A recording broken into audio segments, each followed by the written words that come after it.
Inay diskriminasyon ng mga hinabang gikan sa mga higala og silingan ni Yuri padayong nag-abot-abot. Samtang pamilya ni Yuri nanawagan sa mga citizens o netizens nga dili magpasagad og post sa social media kay wa pay confirmation ng hinungdan sa kamatayon ni Yuri. Si Luan Mirondina sa report.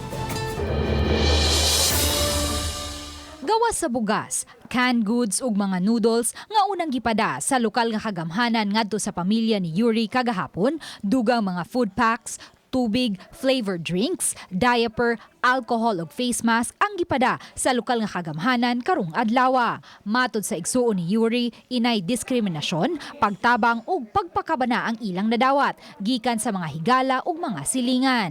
Gani kining mga vitamins ug kandila gipada sa ilang silingan o gibilin lang sa gawas sa ilang pultahan. Laing silingan usab nila ang nagpada ni ining usa ka tray sa itlog. Nami kanang usa ka neighbor diri ni. Friend ako siya sa kanang Facebook, PM siya ako, kay basig na mo yung mga kinahanglan, kanang just PM me, kay pwede rin ako itunol or ibutang sa gate. Matod sa igsuon ni Yuri, dili makatarunganon ang mga post sa social media. Sa ubang mga netizens, kabahin kang Yuri tungod kay wala pa man mo gawas ang resulta sa swab samples.